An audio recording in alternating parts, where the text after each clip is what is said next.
Hello and welcome to Stampscapes Friday Night Live. While I was working on these holographics, I thought I would do a couple more. A couple, I don't know, hopefully pretty quick ones here. Had a customer that is one of the officers in her local gem and mineral club, and I was mentioning the holographic types of cardstock as she makes cards for some people.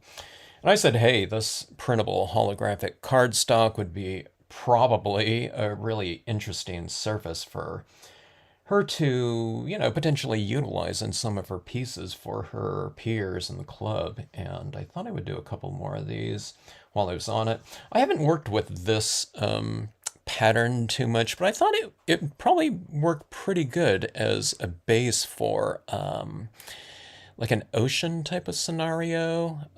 This is another piece of metallic cardstock. It's a piece of Stardream lapis lazuli. Okay, it's a real thin one.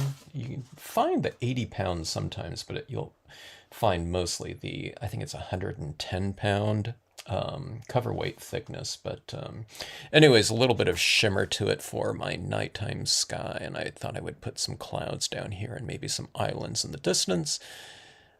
Seaside Cove small here, and then we would have this as like some shimmering sand in the night. So let's see what we can do here. Excuse me. All right, printable vinyl holographic. I don't know what pattern that is. Some kind of like, I don't know, I almost see it as like some kind of like computer, like coding or something like that. And this is the Stardream Lapis Lazuli. It's a real kind of iridescent type of surface. And it doesn't have to be the Stardream, but there's different types like this. And they're pretty fun to utilize. So I am using my Brilliance water-based pigment ink. Okay, other pigment inks are oil-based, but the Brilliance is water-based. And it's designed to dry on all types of paper. You can use it on regular cardstock, but it also dries on non-porous types of stock. With the lapis lazuli, it is porous, so we won't have to seal this to lock the ink down onto this paper. But if you use this white on a very sealed off type of surface, such as a mirrored cardstock, then you would have to seal it off with some acrylic spray sealant, such as a Krylon type of spray. Hello, Linda. How are you? Happy Friday to you and anyone else, if anyone else is on watching. All right, I'm trying to get this to look like a natural cloudy type of scenario here. The more ink you lay down, the more opaque it gets. Doesn't have to be real opaque, but I want there to be some variation in it, so it's a little bit lighter in some areas. Meaning, it looks like there's a kind of a thicker area to this cloud. And it gives it a little bit more of a three-dimensional feel. Or it looks really blobby. Usually both in the process. It's almost like you're kind of building up ink in a certain dimension here. Which you are. It's, it's very 2D here, but you are building up some ink right here. And the more white that you lay down, the more opaque it's getting. And it makes it look like that cloud is coming out towards you a little bit more. So it's almost like you're building it up in a relief situation.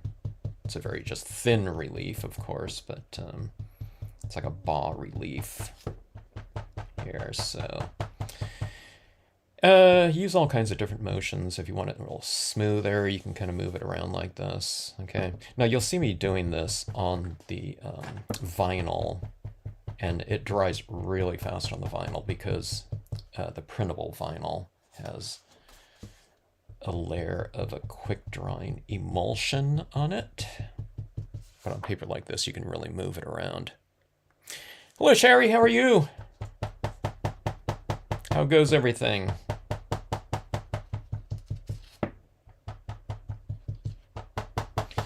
All right.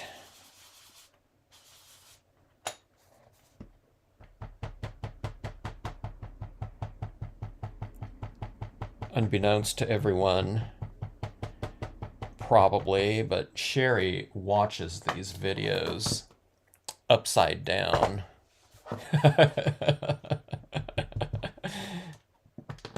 While typing, which is really amazing.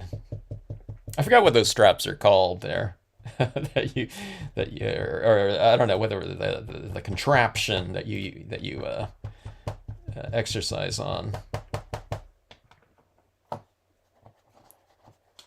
Check that out. Check out Sherry's posts on Facebook. They're really cool. All right, there's my clouds right there. And I'm going to put like an island or something up there. Now here down, I haven't used this paper just to stamp my Seaside Cove on before. It's a really loud surface, so I want that to be shining kind of in the waves and in the sand area. I don't know exactly where, I don't want it to just be that loud underneath this image though. So I'm going to blot some of it off. I think I'm going to have to do a registration impression on here so I can get some of this white ink down on here to block out some of it just so it isn't quite so loud. Let's go with, I'll go with a little bit of this light gray. Light gray ink here. I'm just running it around a little bit around some of the, I don't know, whatever, landmark areas within the design right here. This image has some rocks in it with some crashing waves around it. I don't want too dark of an impression. I don't know, you can go with an even lighter color of ink. That pen, by the way, was a water-based dye ink. Okay, so it's going to dry on my printable vinyl just fine because, sorry for my head here, but I got to get this straight.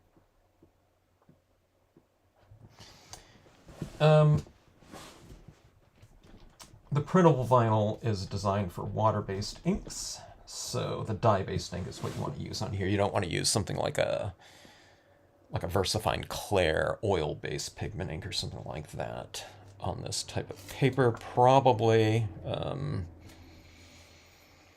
It's just not designed for that. And plus I want to lay down more things on here, so I need it to dry and set up really fast. Okay, so I just have a couple little landmarks on here. I didn't do the whole image, and I did it very lightly. It's just to kind of give me the gist of where that image ends, which is right here. And I can see my rocks around in here. And right around my rocks, I'm going to have some like splashing waves and some mist coming off of there. And I think I'm going to do it where I have some white down in here, just so that the sandy area, which is supposed to be reflective and shimmery, isn't quite so as shimmery as the water portion up here. Okay, so anyways, so we'll apply some of the white pigment ink, but not quite as thick as that. Aerial hammock. Aerial, yeah. My son's gym, which is a parkour gym, I think I mentioned this. I don't know if I mentioned this to you or not, but they got one of those in the gym a few years ago. I don't think I ever saw anyone on it though. Or if they allowed anyone. There's a lot of kids that go to the gym there, so like little kids. And I think the owner of the gym's wife was doing it or something, or practicing on it, but I think they got rid of it. But I remember seeing that thing thinking, oh, huh, that's interesting. It's like one of those things that previously I'd only seen in places like, I don't know, like Cirque du Soleil or something. All right, let me see where I did this right here. Okay, that other rock is right over here. I didn't do it very central. Maybe that'll be good though. Okay, so there's rocks on each side of this seaside cove. And there's some splashing waves around it, so that's where I'm kind of targeting that. And then I can see this first wave right in here. It's like that little white water. And I'm going to add some of the white ink in that area. I'll make this really thin like this for my application. And I don't need to be, it's not like a coloring book or something like that where you want to be like right within the lines.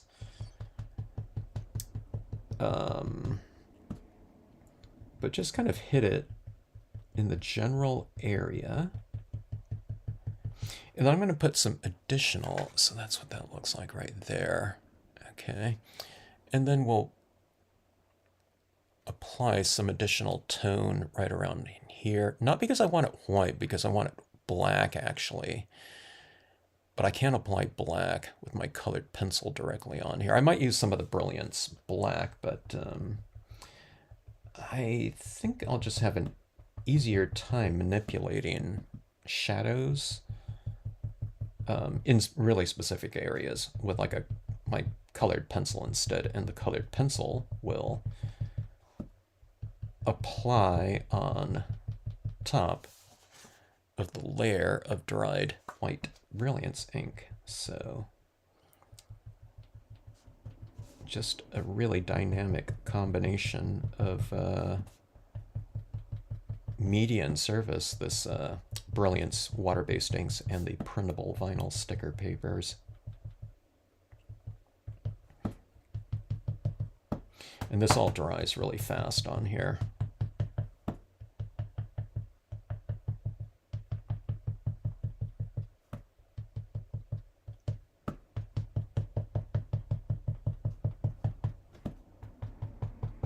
I don't know if this vinyl sticker paper, this pattern here, is the one that I've used the least.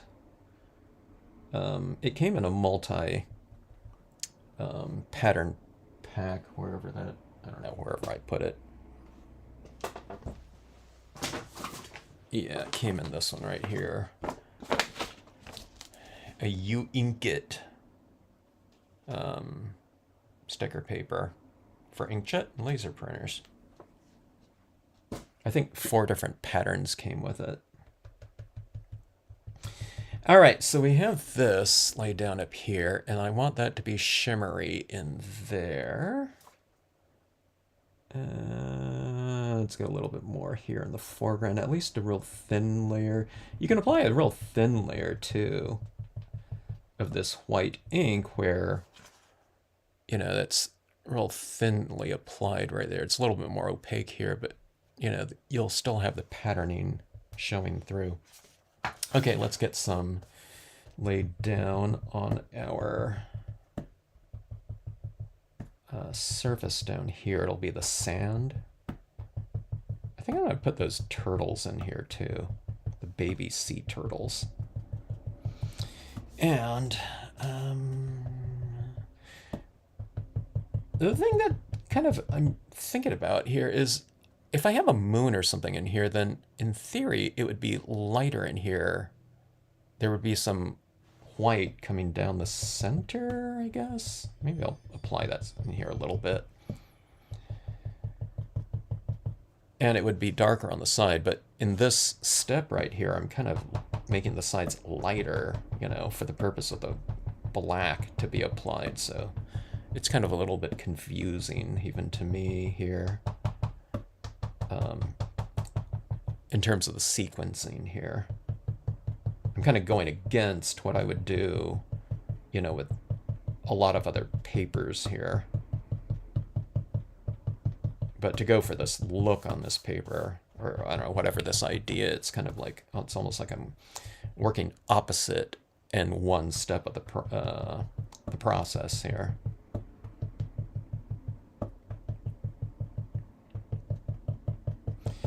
All right. So we have a pretty decent amount of this white laid out down here. Let's get a little bit more over here, but see, it's a little bit more shimmery up here and a little slightly duller down below because I've, you know, put various layers of white pigment ink in the lower section.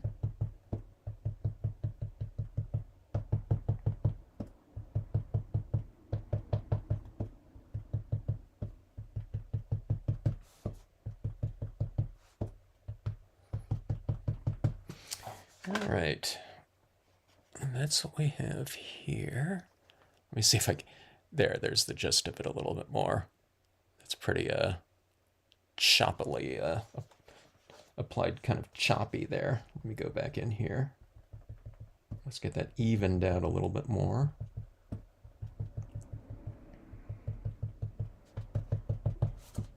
It's hard to see a little bit when you're doing this too, because it's so reflective and glary. But you don't have to get it perfect. We're going to be stamping a bunch of things over the top of this, so this is just a base coat underneath. It's important, you know, in terms of if you want certain areas blocked off. And then you stamp your imagery, and if you didn't block it off, you have too much of that patterning showing through. So just get, you know, get the gist of it down. It doesn't have to be like super smooth at all. But that's what we have right here. Let's get this re-stamped in black.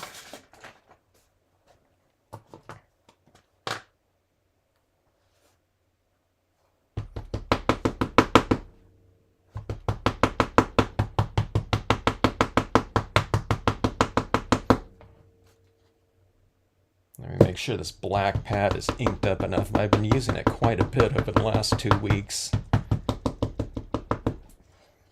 Yeah, it looks pretty good. All right. There's that rock right there, and that rock is right here. So I'll just get it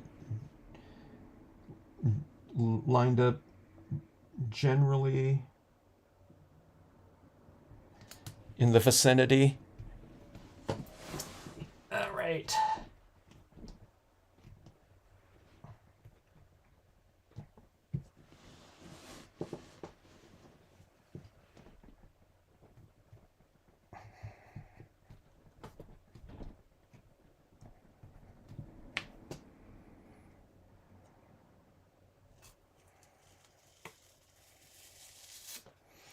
And there's our shimmery waters like that.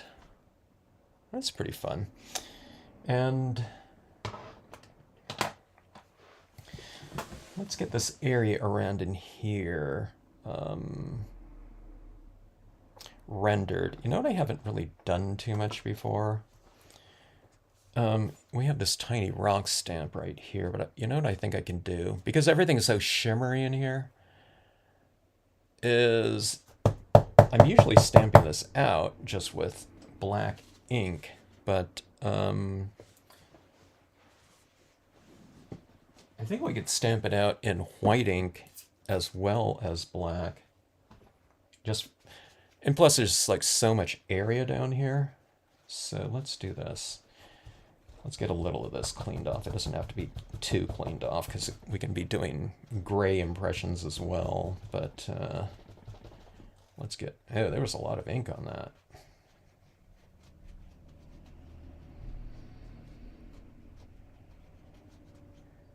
One of my most used stamp images. Okay. Let's go with the white here, and we'll bring in some white impressions in here. You probably won't be able to see it with all the glary reflections in my camera, or whatever, being picked up by the camera.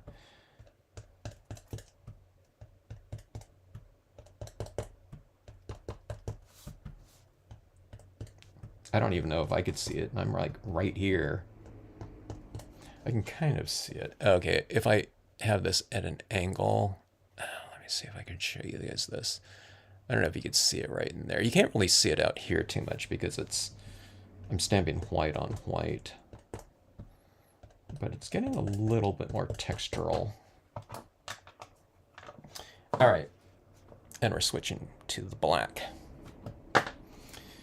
And I'll have some foreground imagery in here, but let's transition that image in with this space down below, outside to inside, applications, so it's darker on the edge, and then with each impression, in general,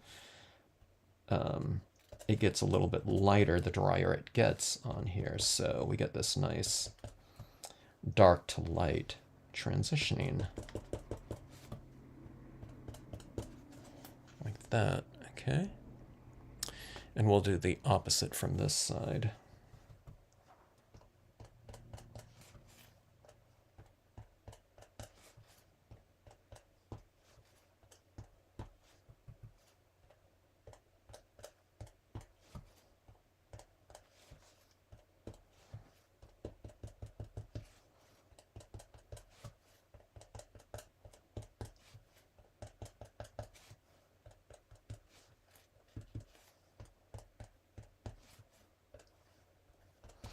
All right, so we have this. What I'm trying to do is I'm trying to create a little bit of a spotlight right in here for, I don't know, whatever reflected light and, you know, possibly the location for more images right in there. Or whatever the subject, you know, I might do some baby sea turtles right in here. And now, it's really busy in here. So let's see if we can add in, I guess at this point in time, some additional shading work here with our black brilliance again. What you do is you cotton ball, you add some ink to it like that, and it, you know, it becomes real kind of frayed looking, and then you just smash it down. It presses ink back into the applicator, cotton ball, and then it also kind of evens out your ink on the surface right there for a more even application. Okay, really light touch, just barely touch it, and I use a tapping motion usually. That, and see, I'm just laying down some of that ink right where that water meets the sand. Now I'm using kind of a lighter touch right here. I mean, it depends how much ink's in your applicator. If it's really somewhat dry, you can kind of tap a little bit harder.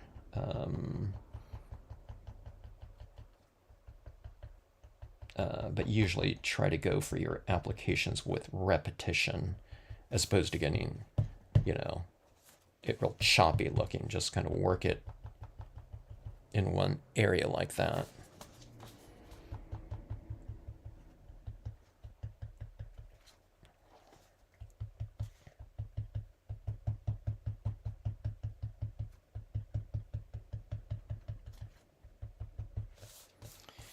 Okay, and I'm working from the outside edge in. I'm trying to bring this one a little bit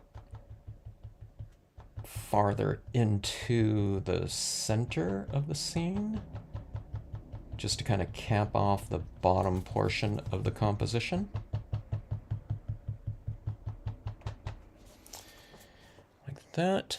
I'm getting a little blobby right there. I need to go too dark down here because I'm going to bring in some additional imagery into that space. But just to get a little bit of a framing, darker frame around the object or area.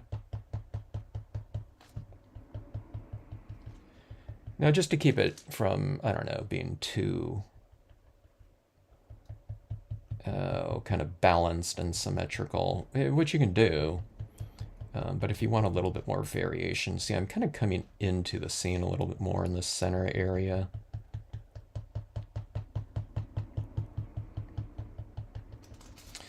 Like about like so, and then we have our kind of illuminated spotlit space within that area down here. Hopefully bringing the viewer's attention to it. And it closes off, you know, a lot of this really busy surface right here, which we want, but we just don't want it to be so overpowering that you can't even see your imagery in there. Okay, so we'll just do that with this right now, but then we're also going to be doing that with colored pencils and maybe some acrylic paint pen, I'm not sure. Let's see what it looks like.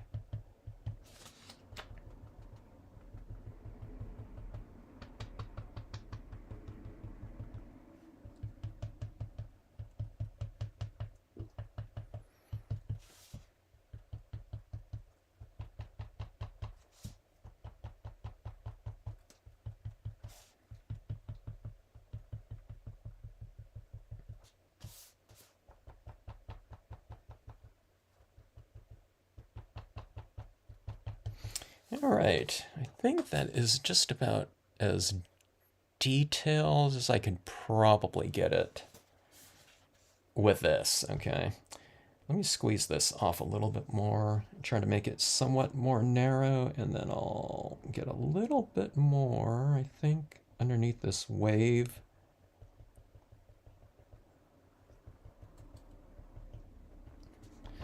That, and let's take this right here and let me get the top left and right corners.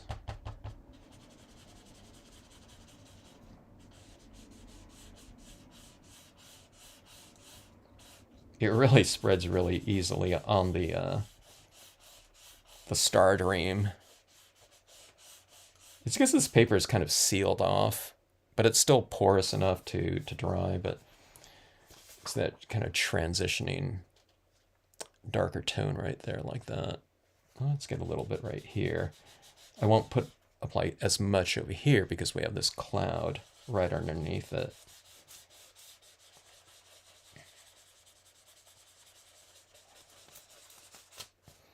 Got that. Oops. Black fingerprint in my cloud. You can see my fingers. So that happens. You just go back to your white if you want to and just lay down another layer, which isn't a bad thing to do too if you want to get a little bit more opacity and lightness in a certain area. Let it kind of set up for a little bit and dry, and then apply another layer on there, making that area thicker with that ink, because sometimes when it starts getting really built up and you're applying it, sometimes you're almost like removing ink, you know, tapping down into wetness, and if it's really thickly applied, if you just let it set up for a little bit and just dry, it doesn't have to dry 100%, but it can sometimes accept the ink a little bit easier, or additional ink. All right, so that's the way that's looking right now. Let's add a little moon in here. Let's go right around in here, maybe. Look at that shimmer right there. It looks really stormy and kind of ominous like that, but when you put it, you know, like that and have that shimmer, it's a little bit more, I don't know, inviting maybe. Okay, let me see if I could find my palm tree stamp real fast.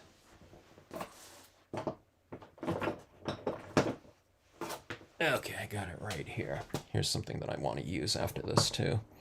Okay, so let's get some imagery stamped in here. Let me do the moon first. This might be a little bit damp after I stamp it for a while because I'm stamping wet ink into wet ink right here. Let's get this in here. Let's do this. We'll put it a little bit off center.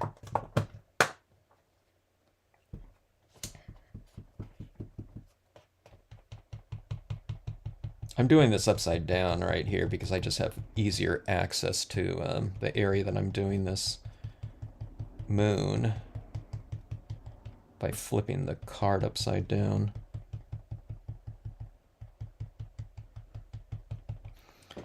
Okay, and we have that. 1-inch hole punch. And I'll go like this right here. And let's do our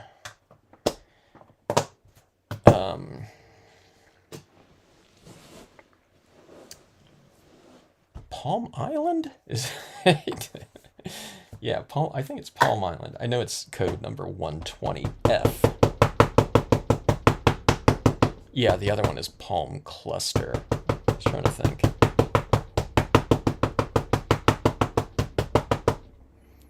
All right.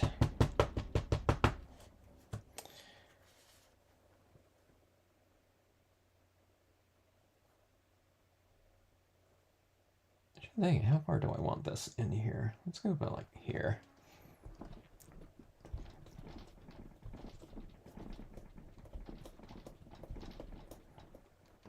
All right, I'm stamping wet into wet, so I'm going to hold this down a little bit longer. That.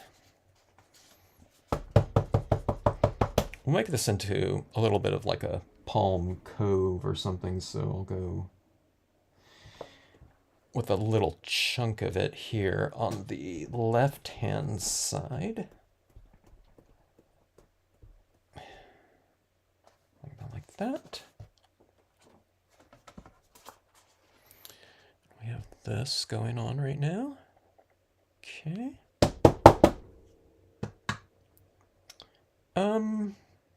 Let's see, while I'm stamping these, why don't I just do I'll do the foreground in here right now. And our subject matter. I was going to go with the kind of smaller baby sea turtles, but I think I better go with the bigger ones. There's so much activity down here. It's just really busy. I think the bigger ones will be better. I don't know, unless I do both of them, but this is just a quarter-page card, so let's go with the larger ones here for a little bit more visual impact. I mean, they're going to blend in, but they'll stand out better than the smaller ones, which are about the same size as the Tiny Rock Small. All right, so we have that there. And those little baby sea turtles need somewhere to hide, so they can't hide too long, but we'll put them in some beach grass here.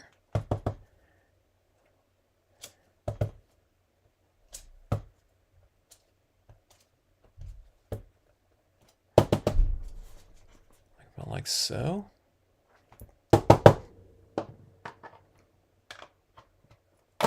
And let's take a look and see how this is looking right now. We get that shimmery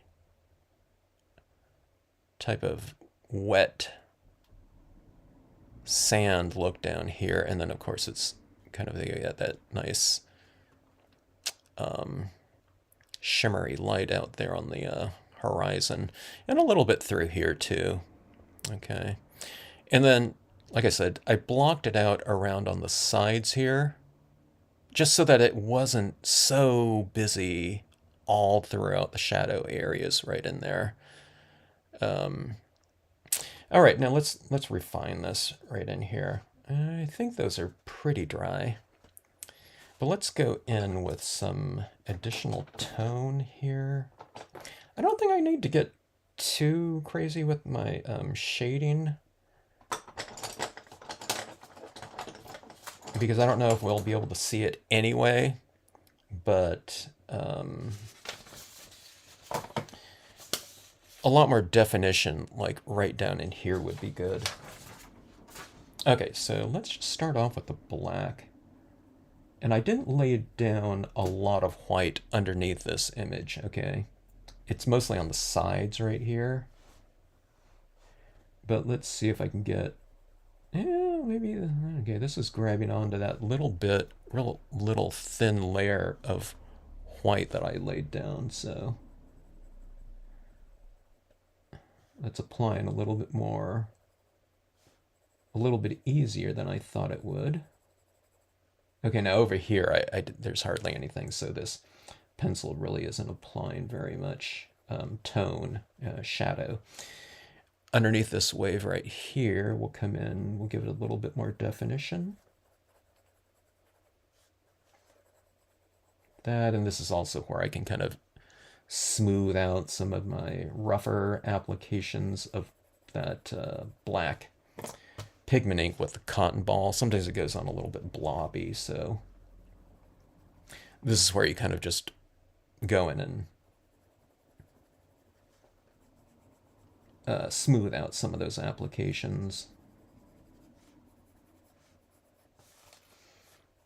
You can make some of your rocks a little bit darker at the base so that they're a little bit more rounded looking.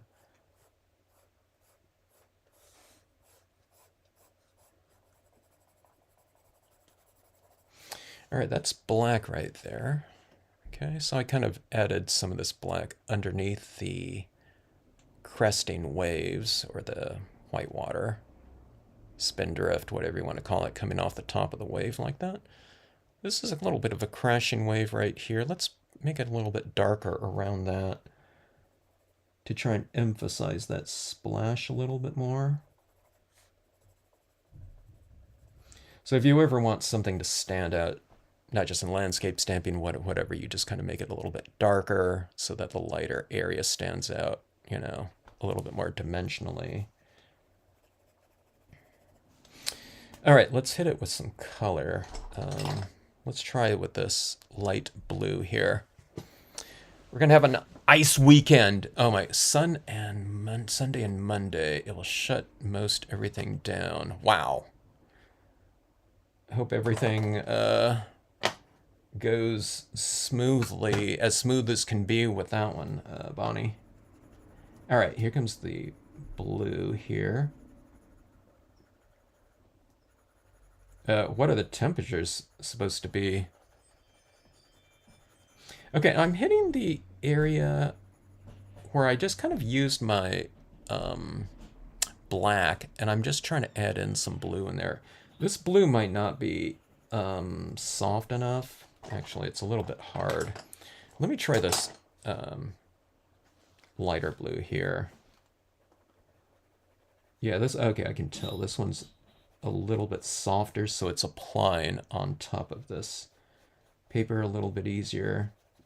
I should pull out my whole set of watercolor pencils. This is a Prismacolor right here, but I think the watercolor pencils are a little bit softer. And it might work better for this application here. Okay, this is working pretty good though. So adding it around right in here, and right back in here.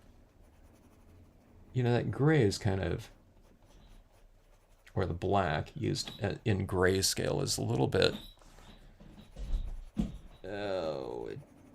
it's a little bit anemic. So adding a little bit of this color, a little bit more of this blue jewel toned color like that, just I don't know, it makes it look a little bit better. Let me take advantage of this blue here, this softer blue, and we'll add it right down here in the shadows as well. So in other words, we're just making kind of, in a lot of the areas, we're making just a grayscale application of tone, a little bit more of a bluish gray.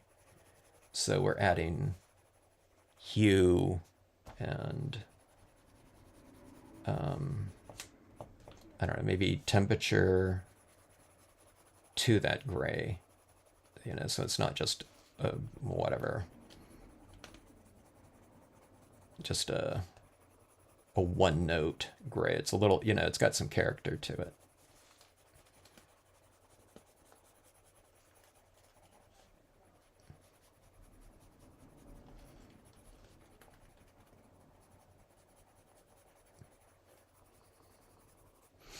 Okay, so hopefully you can see that.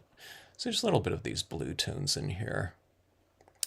And it's all right in this area here too. Let me see if I can add it really thick, or a thicker application where you can see a little bit easier.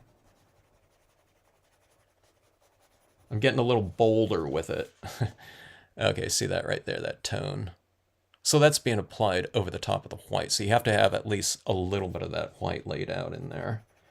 I'm surprised that I can add as little as I did right in there and have that dried white Brilliance ink able, you know, to have enough texture and tooth to it to grab the wax off of this pencil. But again, it just depends how soft your pencils are. So, or you can use, I don't know, other types of soft medium.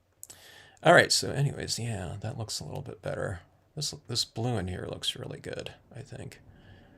Let me see if I have a little bit of that white laid underneath there.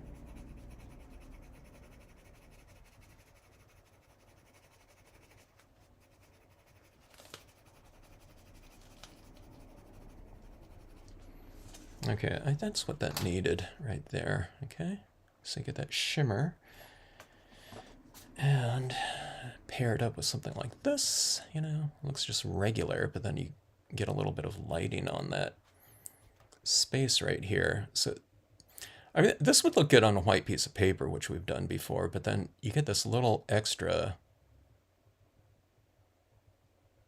feature, I guess, right in there. So it's like following the path of light like that. I don't know, maybe you can be said, maybe we should stamp out the moon on a piece of holographic. You know, just take a hole punch and just drop it right in there. So it's like a little bit of a holographic moon shining that holographic light down there, you know, that rainbow light right in that space. That might be pretty cool. All right, let's do a little bit of detail work in here with some white pen. See, right now there's no like really bright whites in here, and I mean I think it looks okay, but I think if we enhance it a little bit. The frozen Northland. Hello, Verna. How are you? What temperature is it there for you? Okay, so low 30s, upper 20s, and then not above 40. Okay. That's for Bonnie's ice weekend there. That is cold for us. Unusually cold. Minus 21. Oh my gosh. So when I go walking around here, like at night, it's usually in like the 50s, you know. I usually throw on a jacket or something like that. We take like a nighttime walk around here. Sometimes it's at midnight. My wife and I are kind of night owls.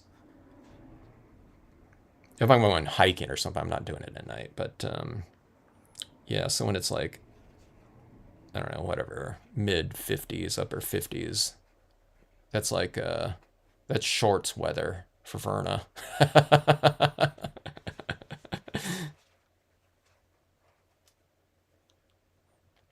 Minus 21. Wow.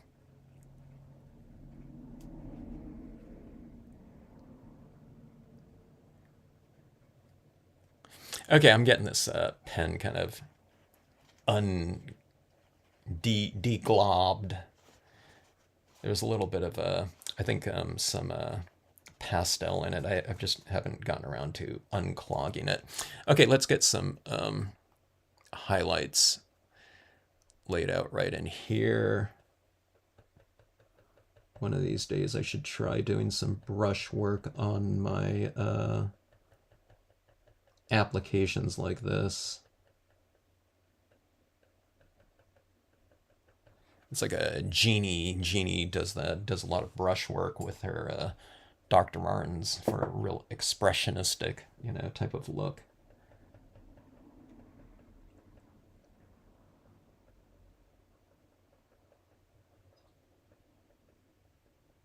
All right. See these little splashing waves. I'm kind of condensing some little dots, and then I put some additional space in between the dots as it kind of, you know, um, gain some distance from that object that's causing the splash, which is that rock. I was working on this Seaside Cove stamp design for, I don't know how long it was. Not just continuously, but off and on for months. And I got to a point where it just, I don't know. I'd ran into a wall, a design wall, and it was the area down below where the waves met, the shore or whatever, water's edge. And it just wasn't right. Um, and it wasn't until I figured out um, that adding in the rocks were the things that, I don't know, it anchored out the foreground better, and it stabilized the image. Did it all come together? But I don't know. It took forever. It took for it not to execute, but just to figure out that design dilemma.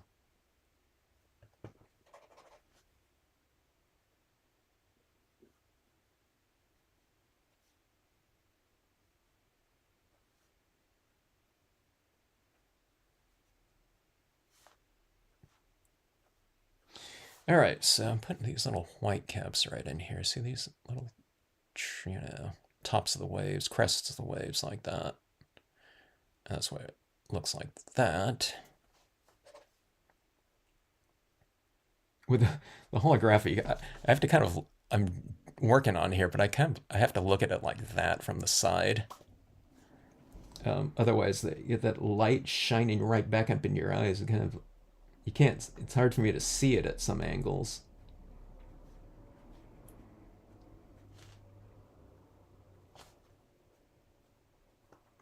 For those of you in that cold weather, we'll have a stamp retreat right here at this location where we'll watch baby sea turtles hatching and scampering off into the waves.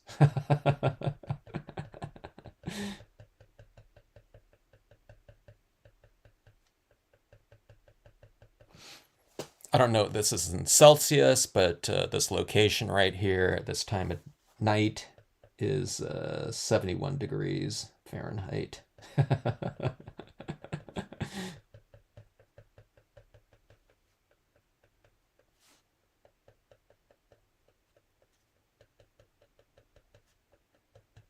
Okay, adding some extra shimmer just with some additional white in there. It's already real shimmery, but you can see it at some angles. We get this little white in here, kind of adding to a little bit extra shimmery light right in there. And okay, this is where this will go into this format right here. This palm tree I can see is a little bit wet still.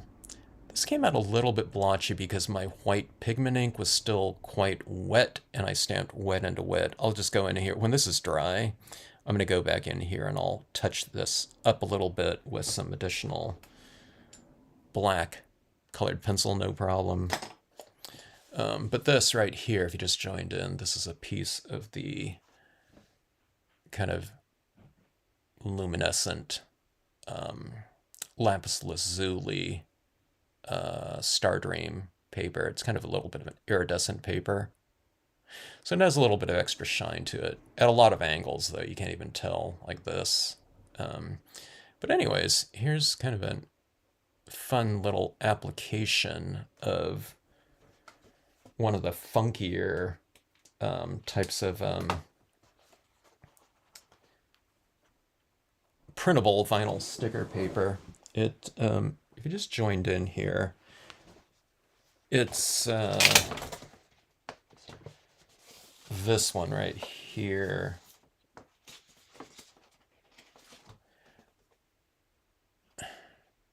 It's like the Matrix or something. It reminds me of something, I don't know, computer-ish, like Data or something like that.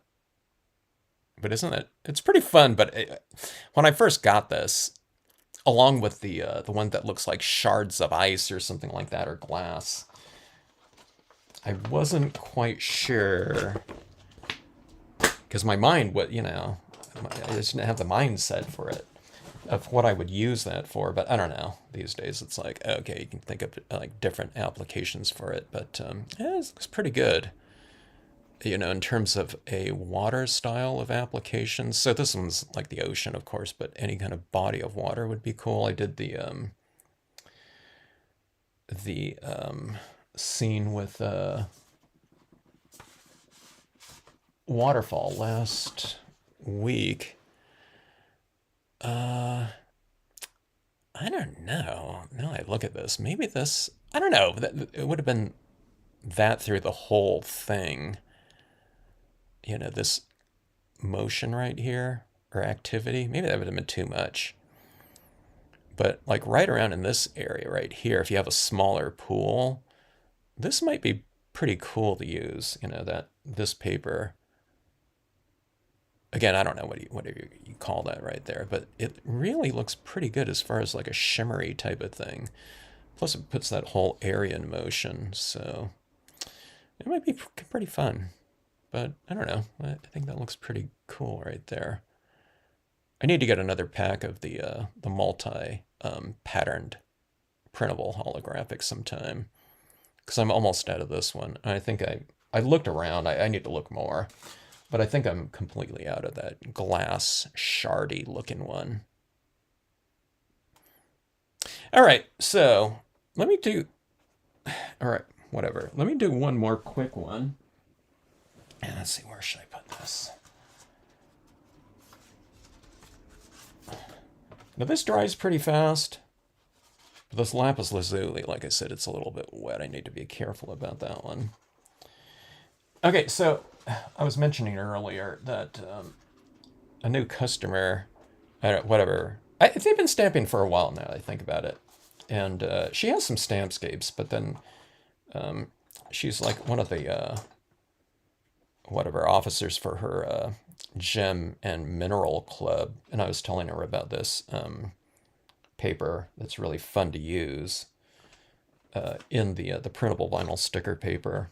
But I was thinking, I was kind of describing it to her in an email form. And if you haven't used it before, it might be kind of like, oh man, that sounds like so, like, a little bit complicated. But I thought I would do a real quick application. I thought I would stamp something out on this paper and then use it as sticker paper and put it into a different type of application here. So, because, she says she stamps out cards for other people, and she mentioned the club, so I thought she meant club members, but let's do that right here. So let's do... I can just stamp this right on here. I mean, that'd be like the really fast application, but let's get a little bit of a blocking out of some of this rock here, just so I can add in a little bit of shadows and a little bit of extra coloring into the form.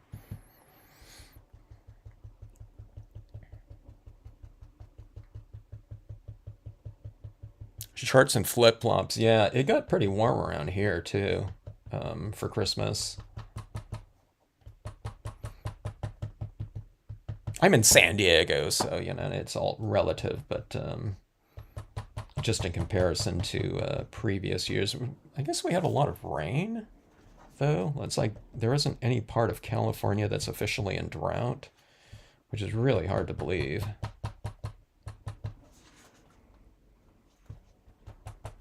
But I guess the reservoirs are pretty filled up.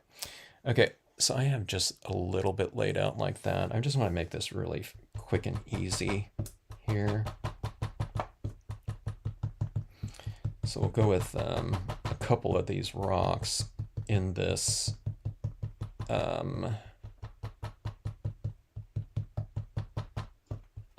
color scheme, whatever material, like this. So I have that right there. This is, I'm not going to do the scene on here. I'm just going to stamp out a couple of these rocks on here and then cut them out, and then we'll use a piece of the marble paper. This paper is so cheap. I was thinking, okay, I need to cut this, go and cut this full-size piece on my paper trimmer. I was like, oh, no, why not I'll just fold it in half. I'll just use that side of it. This is like tissue thin practically, and so cheap. All right, let's see here. I have this one here too that would look good, but I think I'll go for the more textural boulders with lichen.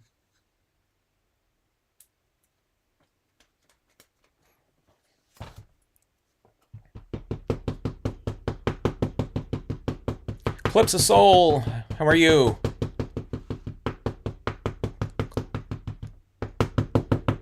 I'm pronouncing that wrong. It's Calypso, not Calypso Soul.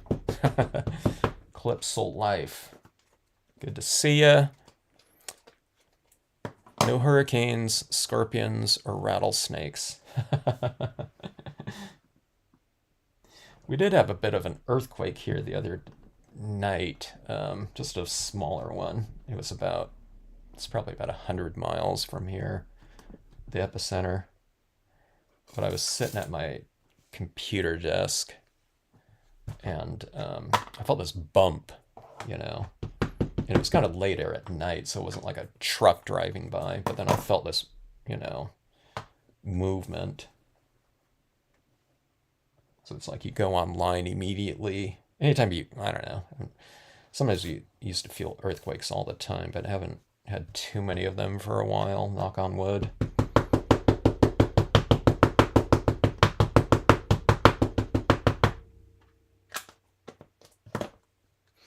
All right, let's go with another one. I don't know if I'll use both of these. I was gonna just do this little quick, like cave type of scenario.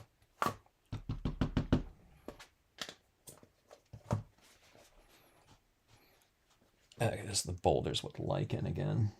I'll go like that. It didn't quite reach edge to edge, so I'm adding this other little portion right here.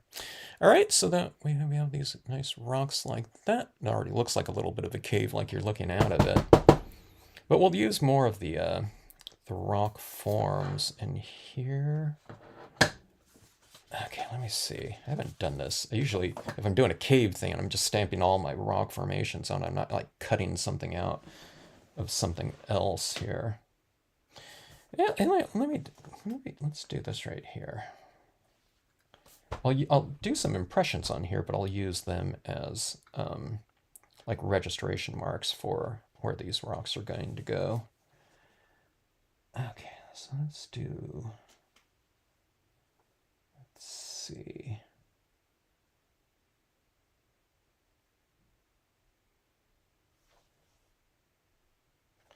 Okay, well, I'll have a little bit of an opening right here. So Gem and Mineral Club, we have this like a gem like surface on these rocks right here, and then we're stamping on marble paper for this customer of mine, or whatever, new old customer that was happy to see Stampscapes was still in operation.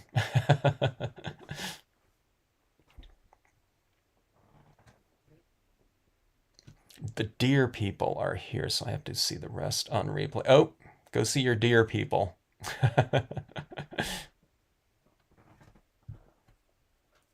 All right, we have that right there. Now this is gonna, it's not really going to match because I'm gonna have this holographic type of scenario right down here. And very mellow, you know, nothing paper up here, but it's just, you know, I thought it might be kind of interesting.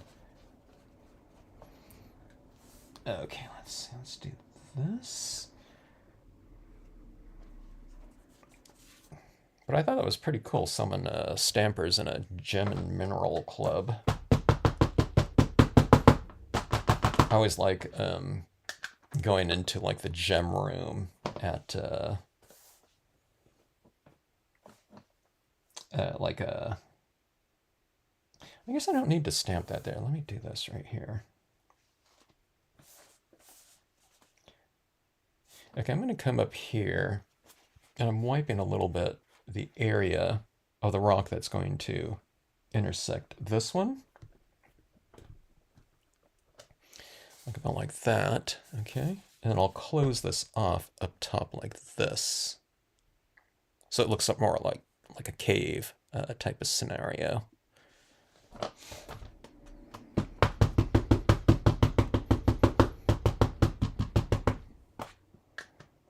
I came across this image of these glowworms in a cave somewhere. And I did a video of a cave scenario like this. I built the cave like this. I think it was just all on semi-gloss cardstock, or it might have been glossy. You know, it's a funky kind of subject matter.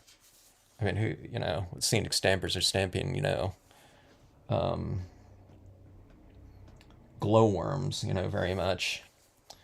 And I was doing a private class for some people, and I don't know, we got talking, and they had followed along on, you know, several of the lessons that I'd done previously, and one of them they did with glowworm, the glowworm cave.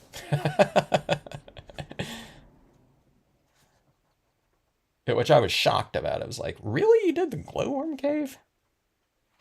Okay, so this is going to be in this color right down in here. I'm just kind of looking at this right here. I'm going to add in some shade around it, and I have this little explorer that I think I'm going to stamp right up here. So this is like the opening in the cave or whatever, and this will be right down in here. I was going to do a positioning impression for this one right down here. But I was thinking I don't need to do that. Okay, so let's give some more mass to this. This is a really cheap paper right here. I probably should have added more ink to my pad before I stamped this out, but it stamped out pretty light. So let's go and add a little bit more tone to it, contrast right in here. And plus I want to add some lighting into this scenario too, so let's do that. Hello, Linda D, how are you?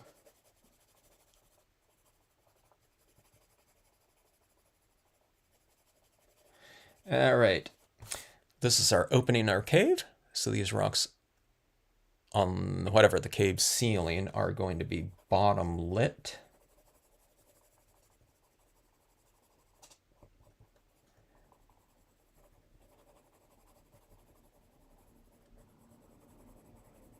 Like so. So the bottom of those rocks are a little bit more illuminated. And then you just do the opposite from these ones right here. Actually, that would be kind of cool too if this was the top and bottom. You'd have this really kind of low scenario here where it'd be mostly cave ceiling up here. All right.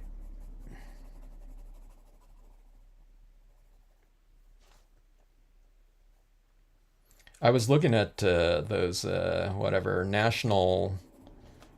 Australian national news about, what was it? It was like 4 or 5 shark attacks in 48 hours on those beaches in,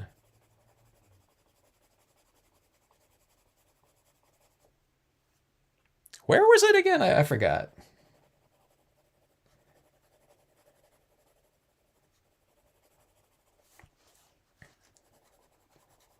Huge amount of shark activity though. That must have been national news for you guys there. We had a 5.7 a few years back. Wow, you had that big, huh? I don't hear too many earthquakes. I don't know, east of whatever.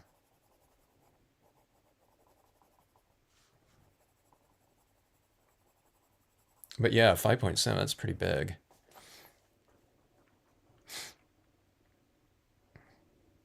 Hello, Nicole. How are you?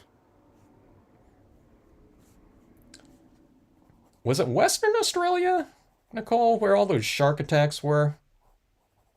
I was just discussing that with Linda here. Linda D. I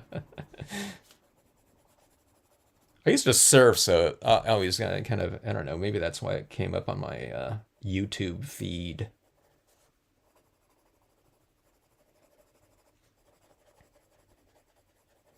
All right, so here's our scenario here for our cave opening. And if you just joined in, this is going to be added down here with the printable holographic sticker paper.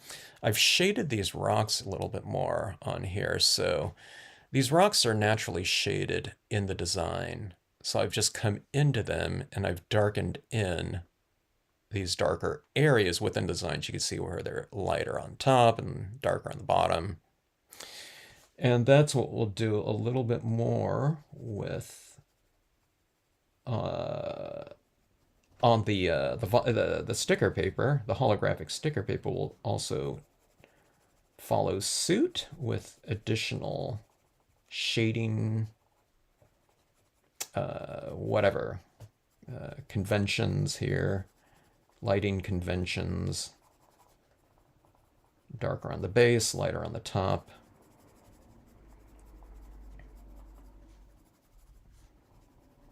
And I was mentioning earlier in this video that there was a customer who just rediscovered Stampscapes and was buying a bunch of things, new designs for her to stamp with, but she's also in a gem and mineral club. So I just wanted to do kind of a real simple application of this type of holographic sticker paper, because you see a lot of these types of colors in certain gems and minerals, which are really kind of fun. I don't know, maybe I will use both of these. Let me see here.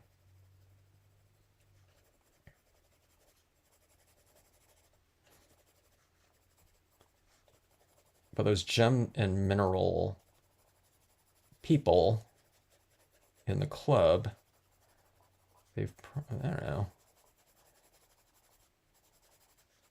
I doubt if they've ever received like a card that had, these types of colors in it in the form of a bunch of rocks. Maybe we would be able to get some of them, to stamp a little bit. Sydney Northern Beach is okay. Oh, New South Wales, that's right. Yeah, but that was so crazy. The beach closest to my home where I grew up, there was no surfing allowed you can go to the beach. It was a public beach, but they didn't allow surfing. Like, I don't know, my whole life growing up there, but they opened it up for surfing. I just cut this one out right here. I'm going to lay it down right here. Okay. And I don't know how long that beach had been open to surfing, but one guy got attacked by a shark.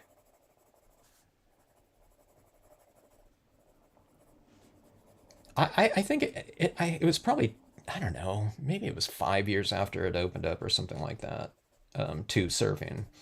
But then, like, 1 year afterwards, I think it was almost to the day, another guy got bit and killed there. It's a place where you didn't really see too many people going out surfing, but we used to go there and check it out once in a while.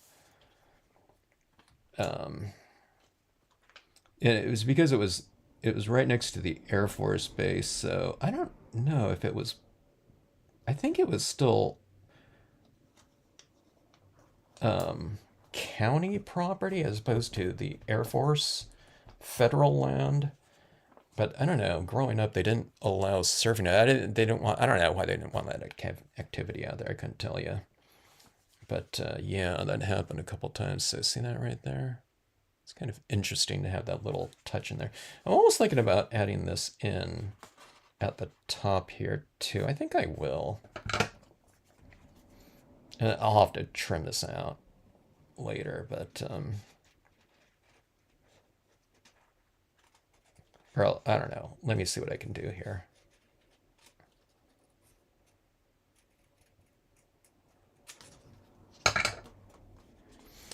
Yeah, but that New South Wales information, or that shark attack storyline, that really shocked me.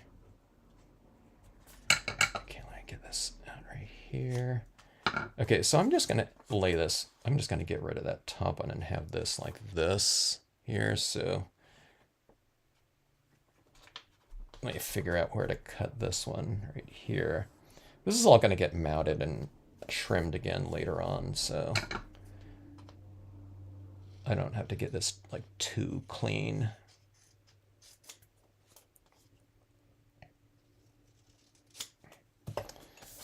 That right there. But it almost sounded like what was that? I don't know, 4 or 5 attacks in 48 hours.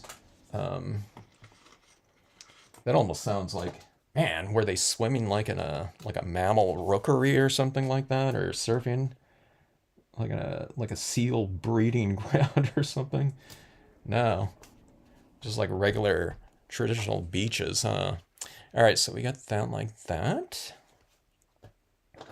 So not really a super dynamic scene right here, but again, it's just I wanted to come up with a really quick application of this type of paper for this customer that's in this gem and mineral club.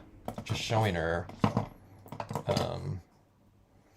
something that she could potentially employ in her cards. Just a little feature of that extra look like that for those club members. I think that'd be pretty cool. Okay, I was going to put this little figure right up here. Well, maybe I still will. I have this little opening right here where I can put this little figure. This little figure has like a little like pickaxe or ice axe on them, like that. That'd be kind of cool right down in here. But I already have this, so there's this like ledge right here. Yeah, let's go ahead and let me try. Their feet might not stamp out, but let me see if I can get them right on that edge of that. See, I didn't stamp out this rock right in here, but I was going to add in some like white pigment ink as like some mist or something like that, but it might be a good like spot for this really tiny figure.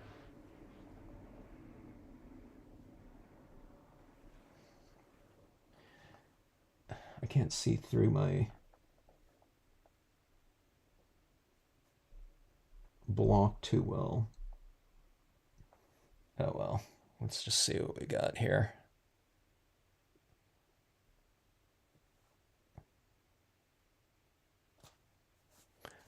Close enough. This would be a good spot now, since I'm not stamping that little figure right there. You can put like a little quote stamp or something in there. All right, here, let me give this a little bit more definition now. Now I know where things are going to go.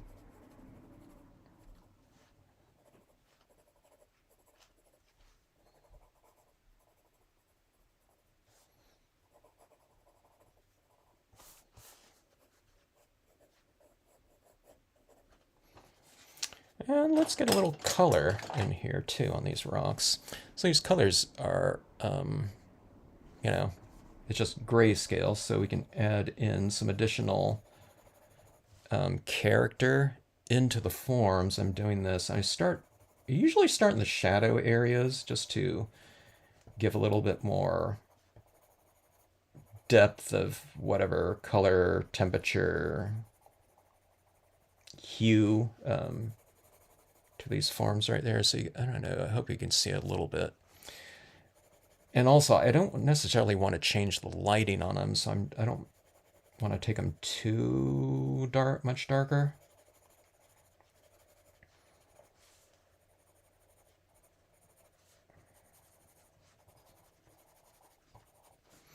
Then let's go back to that kind of a little more jewel-toned blue right here. And we'll get some of the colors from here into here. But look at that. Isn't that kind of cool? Look at that purplish and that greenish tone like that. It's strange how they can be like so close to each other. It's still a flat card like this, but you get so many different colors. It's almost like, why is it like, it's warm and cool. I mean, sometimes you get the same, okay, there's the same one, but like a lot of these angles, it's like showing like completely different colors here.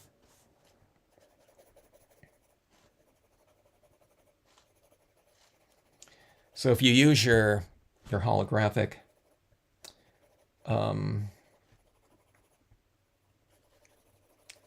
materials for your pieces,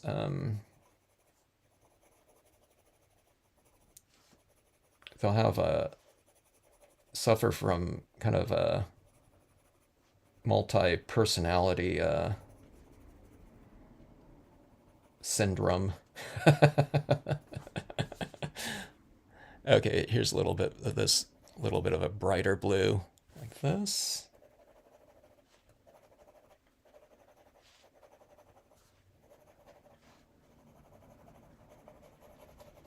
I usually go cool tones in my rocks. I should go with like some warm tones sometime just to mix things up.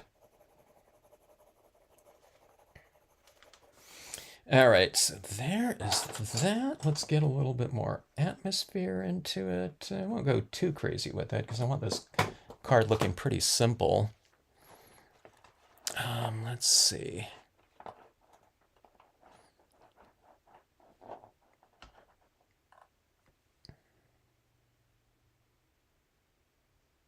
I'm reading your notes here.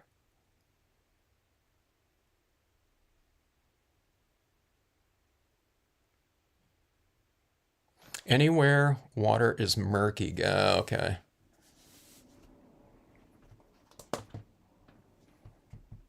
Those shark attacks usually make the news though, even if it's like one every, I don't know, a rare occasion. But I was just like, again, I was like shocked.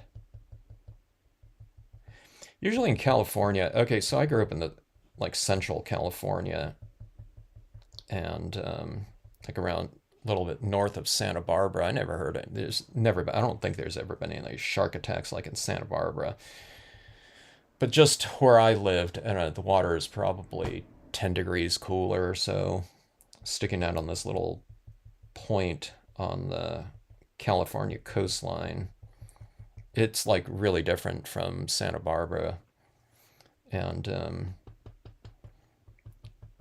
yeah, the only time you'd ever heard of any kind of shark attack before these two that were in that my local beach was you'd have to go all the way up to Santa Cruz, where there's a lot of surfers. So the propensity of something like that happening is going to be greater with more people in the water. But yeah, I don't know. I was really pretty surprised. No one goes out there surfing anymore, even though you can. I guess I don't know whether the local surfer coalition, everyone just kind of said, hey,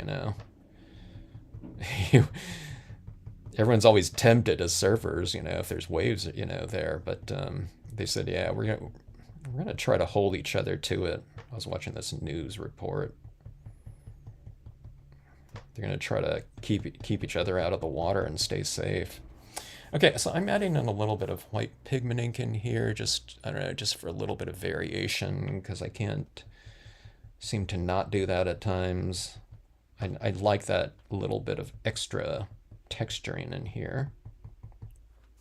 But yeah, that would be a pretty cool little area for, I don't know, like a quote stamp or something like that. But yeah, it's something like this in here. I don't think it'll really matter, but this paper in here gets, it's kind of anemic looking. Let me get a little bit of highlighting or texturing in here.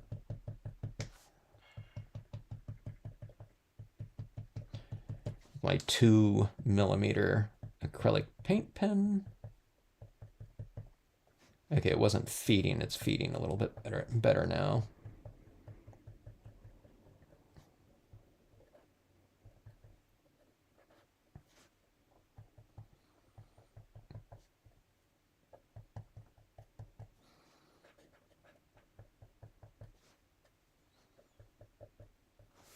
All right, so a little bit of extra shimmer on those rocks, like so.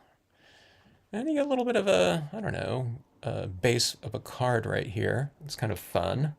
And again, I think that something like that, or just kind of any kind of little feature like that in some rock forms would be kind of interesting for a gem and mineral club person. I'm not, but I was just mentioning earlier, if you just joined in, that a customer of mine belongs in a club, gem and mineral club. So I'd suggested the holographic cardstock for them to experiment around with if they haven't discovered that yet. And if you just joined in the last, whatever, half hour, this was another one that we did earlier today on the very crazy, I don't know, whatever,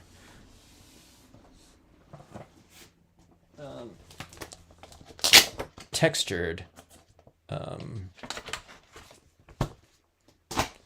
type of holographic like this. I thought, well, maybe that would look kind of interesting for kind of that shimmery water type of thing. And I think it worked pretty good for that, like right up there in the seaside cove like that. And I have it down here too.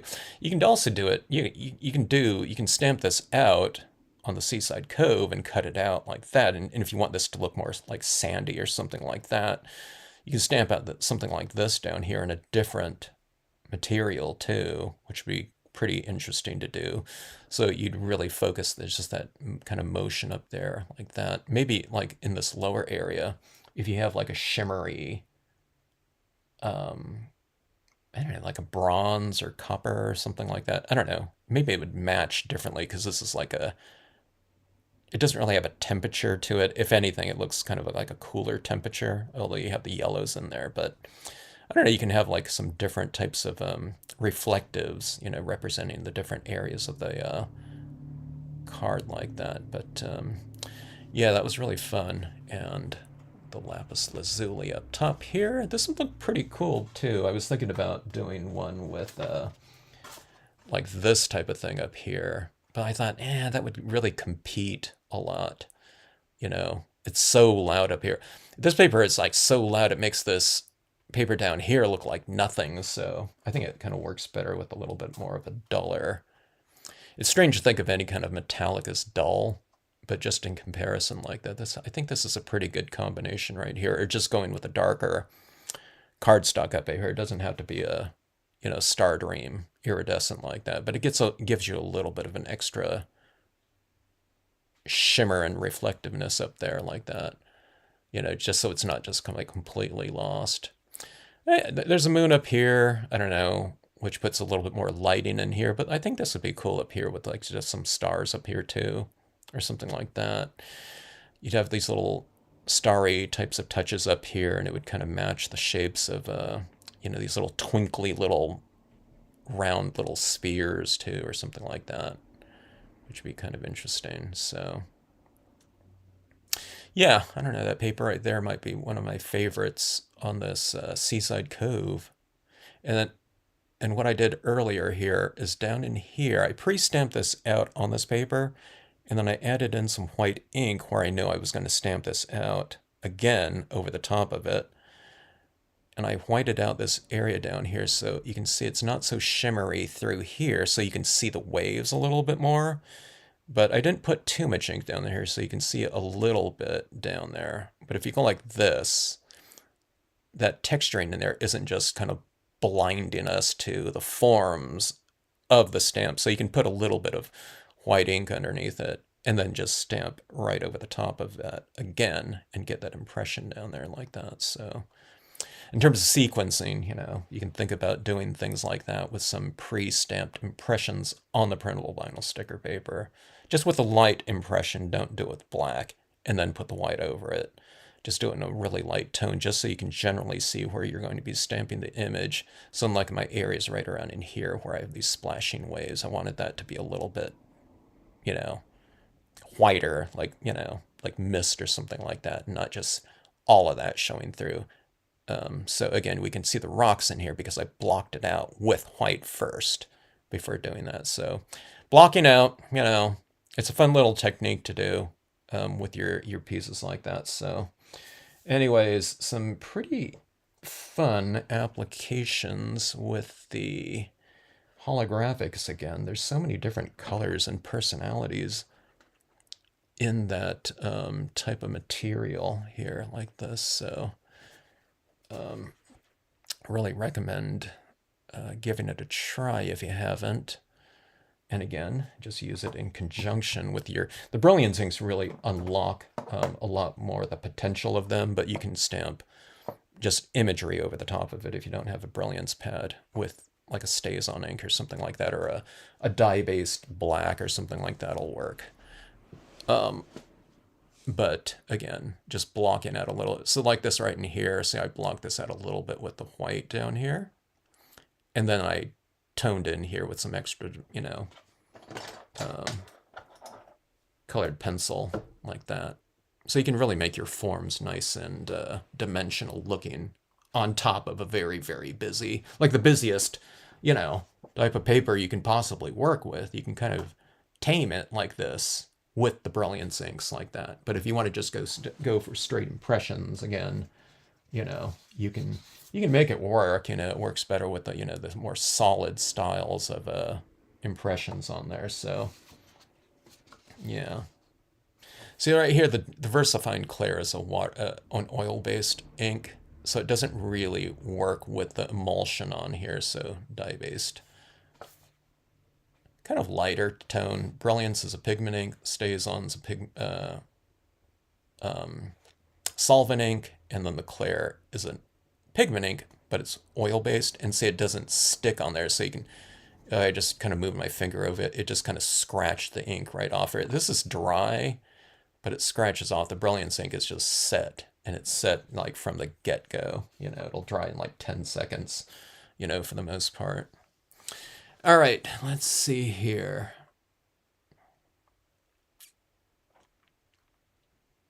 Marble stream that I can stamp on. Yeah. That marble paper should be fun to stamp on. The marble paper I like going with is one that isn't too contrasty, okay? Or if it is, you know, you can just choose your types of imagery that you can use with it. But it's kind of fun having that marble kind of paper like that. See, like in here, if I stamp this on white cardstock, I mean, it would be okay to have this white open area in there, or you can add tone into it, but just having that little texturing there gives it a little bit of extra character just inherently like that. Scene would be great for underwater images. Yeah, yeah, absolutely. I've used the um, the rocks like this quite a bit for underwater scenes. I usually use it with my twisting leaves for like some sea kelp or something like that. I really have fun doing these little cave scenarios like this. And I was telling this person too, for their gem and mineral club, if they do a thing, you know, you can put a couple little dots of glue on there and put some like crystals on here, like clear crystals into the rocks.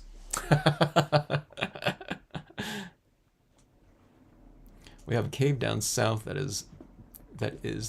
big. Giant's Cave. Oh, that's cool. Oh, I was mentioning earlier this customer of mine. This family, the mother and daughter, stamped the glowworm cave scene that I had done, but they live in Tennessee, and so that you know that state's like just you know peppered with like cave systems there. I think there's what is that? There's this YouTube channel on that I've watched. I think it's the Action Adventure Twins or something like that. One word. But they're just going around, man. They're dropping into like these like super long cave systems. Some of them like they're in just someone's backyard, literally on their property, and then there's this like this gigantic cave system that they're going into. It's really amazing. Your brother's a surfer. Okay, attitude chart. Let's go surf in the middle of a paintball.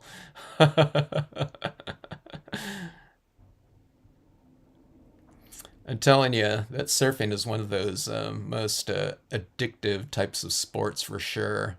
I think it's the sport I always say that kind of involves like all the senses, you know, because you don't go into most sports with like a sense of you're not engaging taste, you know, but in surfing you're getting that salt water in your mouth, you know, and then it's like moving, so it's like the entire landscape is moving, so it's like your heart kind of rhythms kind of match the I don't know, it's like you're in a living system.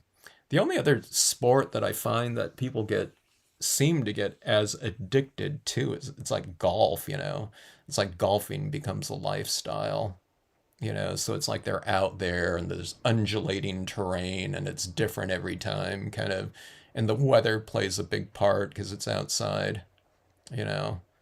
But yeah, surfers and yeah, it's like a I don't know, lifestyle for sure. Obsession. All right. Thanks, Linda. I'll get these posted to the Facebook group. If anyone's on the Facebook group, these types of things get posted. Linda posts there. Linda posted a couple on her Flickr account recently too, under her name. Check out her Flickr account, flickr.com. But yeah, everyone get those multi packs of printable vinyl holographic sticker papers and have some fun. They usually come in packs. There's not too many different patterns, just like 4 or 5 maybe max, and they're probably coming out of the same factory. I always say this a gazillion times. Everyone's probably sick of it, or they were sick of it that like 1,000th time I said it, but always look for that printable description, and also they'll always point out for inkjet and laser printer or laser inkjet compatible. Okay, so those are the ones you want. There's a lot of other types too, which are good for other types of things, but if you're going to be using it to stamp on, I think you should get the printable type because it's going to be a lot more open to different types of media rather than one type, which is like stays on inks, for the other types of holographics, typically, So anyway, yeah, let me know how it goes if anyone does it. Tries these out. Or, I don't know, whatever the paper, if anyone runs into kind of issues on this holographic cardstock, let me know.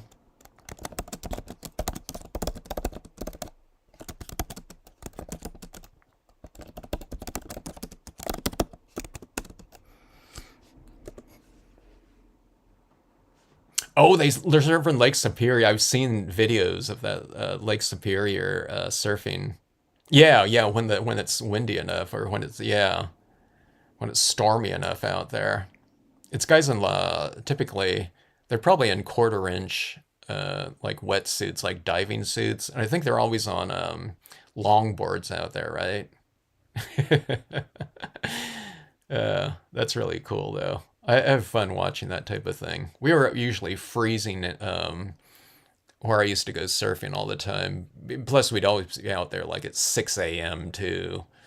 And I don't know, at some point in time, my brother started wearing a hoodie, this uh, wetsuit material. Whether people don't want to do that because they were too, it looks kind of silly. But then other people started getting that. But it's like you see everyone surfing like in Alaska or like Lake Superior or something like that, and they're all like super bundled up. It takes me back, not to those conditions, but just being like really cold out in the water.